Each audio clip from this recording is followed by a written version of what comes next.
Vaccine पर इस पत्रकार की दलील सुनने के बाद आप अपना सर पकड़ के हिलाने लगेंगे दोस्त। अगली खबर में बताऊंगा आपको पेट्रोल डीजल के प्राइस को लेकर के, ये बात आपको जानना जरूरी है। तीसरी बात, अखिलेश यादव ने साफ तौर पे बोला कि मैं चुनाव नहीं लड़ने वाला हूं साहब, लेकिन सीएम तो मैं ही बनूंगा। देखो अखिलेश यादव का ये बयान एक मायने में देखा जाए तो मास्टर स्ट्रोक है दोस्त, लेकिन ये उल्टा भी पड़ सकता है। बताऊंगा कैसे और पड़ेगा भी, ये भी समझाऊंगा कैसे। देखिए, दूसरे नंबर पर मेरे लिए आता है चाटुकारिता, पहले नंबर पर आता है चरण चूसकता, और जो कहीं नहीं आता है वो है पत्रकारिता। Do you get my point? बिल्कुल बिल्कुल बिल्कुल। देखो वाह क्या, देखो कोवैक्सीन है ना, कोवैक्सीन को WHO से आपातकालीन यानी कि इमरजेंसी बेसिस पर मंजूरी मिल गई है।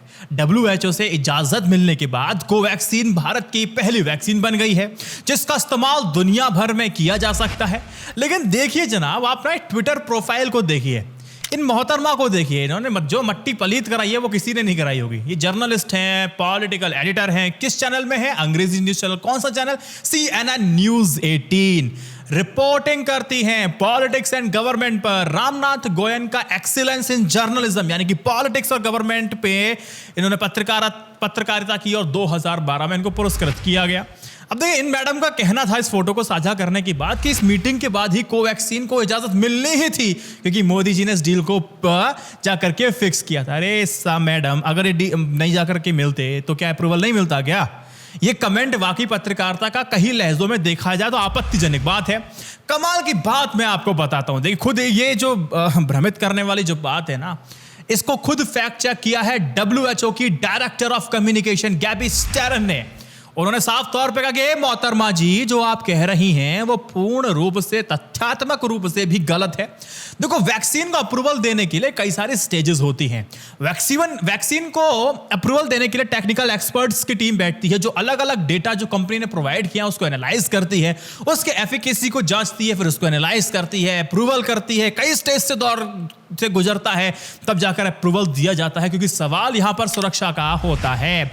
अब जब ट्विटर पर लोगों ने जर्नलिस्ट के ट्वीट का रिप्लाई जब दिया WHO की डायरेक्टर ऑफ कम्युनिकेशन ने, तो उसके बाद लोगों ने आड़े हाथ लेना पत्रकार को शुरू कर दिया। बड़ा एम्बैरेसिंग मोमेंट था उस पत्रकार के लिए। लोग कहने लगे कि भैया ये गोदी मीडिया वाले अब भी सुधर जाइए, है ना, आपकी बेइज्जती तो भारत के अंदर होती है, विदेश से भी आपकी बेइज्जती हो रही है, वो भी इतने उच्च पद पर बैठे हुए लोगों के द्वारा भी। तो मैं आपको कुछ फैक्चुअल बातें यहाँ आपको बता देता हूँ। देखो, जैसे कोवैक्सीन है ना, कोवैक्सीन को कोरोना वायरस से संक्रमित एक रोग सूचक है ना, सिम्टोमेटिक रोगियों को, है ना, जिसमें लक्षण दिखाई देते हैं, उसमें 77.8% तक प्रभावी बताई जा रही है। जब अप्रूवल मिला है तो कुछ इन बेसिस पे मिला है। कोवैक्सीन गंभीर रोग सूचक रोगियों में 92.4% प्रभावी साबित हुई है। कोरोना के डेल्टा वेरिएंट के खिलाफ कोवैक्सीन 65.2% कारगर दिखाया गया है। अब देखो, अब इमरजेंसी बेसिस पे मिल तो चुका है, हमें अप्रूवल मिल चुका है, लेकिन इसके और भी क्या फायदे हैं मैं आपको और ब्रॉडर पर्सपेक्टिव में समझा देता हूं। देखो, अगर आप फॉरेन यात्रा करते हैं, विदेश यात्रा करते हैं, आपको कोई भी अब दिक्कत नहीं होने जा रही है क्योंकि WHO से मान्यता मिलने के बाद अब दुनिया भर में बड़े पैमाने पर कोवैक्सीन की आपूर्ति की जा सकेगी, यानी कि जो डिमांड है उसकी सप्लाई अब आसानी से की जा सकेगी। आर्थिक रूप से भारत को लाभ होगा। ठीक है, कोवैक्सीन को और कारगर बनाने के लिए अब भारत बायोटेक और ICMR दुनिया के दूसरे देशों में ट्रायल बहुत आसानी से कर सकेंगे। अब भारत सरकार अपने मित्र देशों को कोवैक्सीन दे सकेगी, इसको कहते हैं वैक्सीन डिप्लोमेसी, है ना। इससे भारत की जो विदेश नीति है वो मजबूत होगी, अन्य देशों से भी भारत के संबंध अच्छे रहेंगे और विश्व में, एक बात समझ लीजिए, विश्व में WHO द्वारा अनुमोदित यानी कि स्वीकृत किए गए टीकों की मांग बहुत ज्यादा रहती है। ये आपको समझ में आ गया। सेकंड स्टोरी की तरफ मैं आपको ले जाना चाहता हूं। आप सभी को तो पहले पता चल गया था कि दिवाली से ठीक एक दिन पहले एक्साइज ड्यूटी में केंद्र सरकार की ओर से कमी की गई है, कटौती की गई है। पेट्रोल डीजल दोनों सस्ते हुए हैं। पेट्रोल आपको कुछ 10 रुपए सस्ता हुआ होगा और डीजल आपको कुछ 5 रुपए के आसपास सस्ता हुआ था। इसको लेके मिक्स कमेंट्स मुझे देखने को मिले हैं। अच्छा, इसमें यह था, एक्साइज ड्यूटी कम करने का ऐलान जब सरकार ने किया तो वहां प्रियंका गांधी वाड्रा ने एक ट्वीट किया, वो तंज कसा, और तंज में कसते हुए क्या बोला कि ये जो पेट्रोल डीजल के दाम जो कम किए है ना, ये दिल से नहीं किए, ये डर से निकला हुआ फैसला है क्योंकि चुनाव हारे तो उससे जोड़ करके इन्होंने देखा है। अब लेकिन यहां पर मैं आपको कुछ फैक्चुअल बातें भी समझा देता हूं। ठीक है, बीते 6 सालों की बात करें तो हमारे सेंट्रल गवर्नमेंट ने एक्साइज ड्यूटी करीब 250% तक बढ़ाई है। 2014 में पेट्रोल पर एक्साइज ड्यूटी 9.48 रुपीस रहा करती थी, जो अब 27.90 रुपए हो गई है। डीजल की एक्साइज ड्यूटी उस वक्त 3.56 रुपीस थी, जो आज के दिन आप 21 रुपए दे रहे हैं। देखो, फ्यूल प्राइस को कम करने के आप दो तरीके से देख सकते हैं, दो अर्थ निकाल सकते हैं। पहला ये कि पेट्रोल डीजल की कीमतों की बढ़ोतरी का सीधा असर महंगाई पर पड़ता है। महंगाई बढ़ने से ग्रोथ प्रभावित होती है। ऐसे में महंगाई को कम करने के लिए जरूरत थी कि केंद्र सरकार कीमतों में कटौती करे। 2020 में कोरोना महामारी की वजह से इकोनॉमिक एक्टिविटी पूरी तरह से थम जाती है, कुछ काम हो नहीं रहा था, सब कुछ ठप पड़ा हुआ था।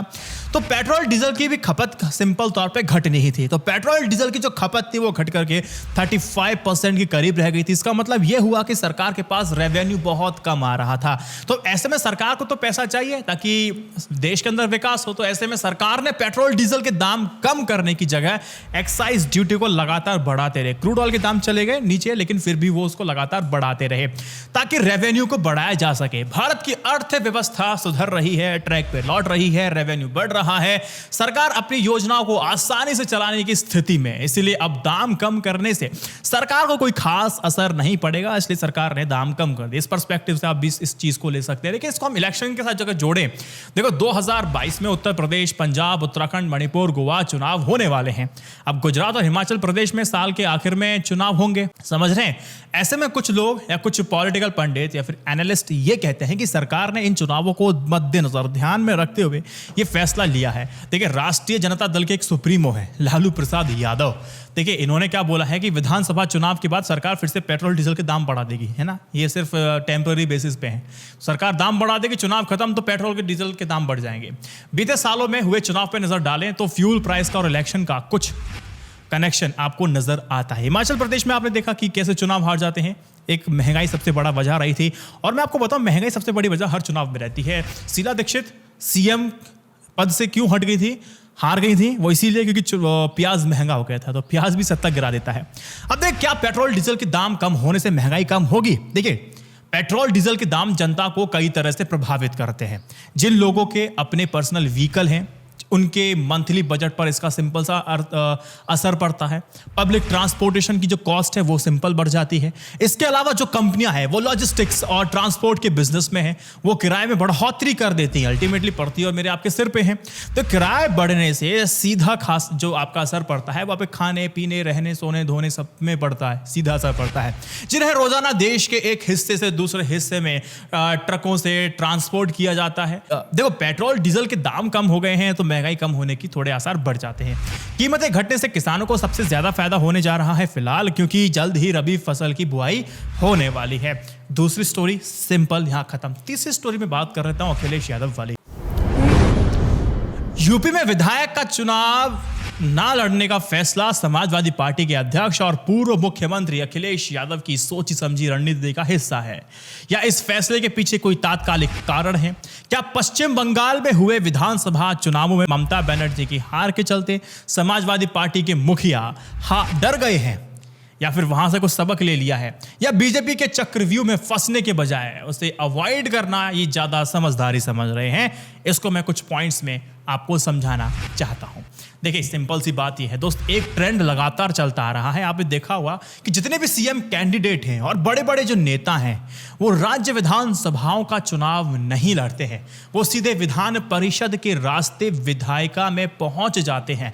जैसे अभी आपने देखा होगा योगी आदित्यनाथ, बिहार के मुख्यमंत्री नीतीश कुमार, महाराष्ट्र के मुख्यमंत्री उद्धव ठाकरे, अखिलेश यादव, मायावती, ये सब ऐसे ही करते थे। ऐसा क्यों किया जाता है? इन लोगों को चुनाव जीतने में तो कोई ज्यादा समस्या तो होगी नहीं, जहां खड़े होंगे वहां जीत जाएंगे। अगर हार भी जाते हैं तो 6 महीने बाद बाइपोल इलेक्शन होंगे, करा लो, जीत जाओगे, इसमें क्या समस्या है? लेकिन दोस्त, यहां पे सबसे बड़ा कैच यहीं पर हो जाता है। पिछले कुछ चुनावों से बीजेपी की एक बहुत अच्छी रणनीति रही है कि विपक्ष के नेताओं को उन्हीं के चुनाव क्षेत्र में इस तरह से घेरा बना लो, ऐसा घेर लो कि दूसरे क्षेत्र में जाने के लिए समय नहीं निकाल पाए।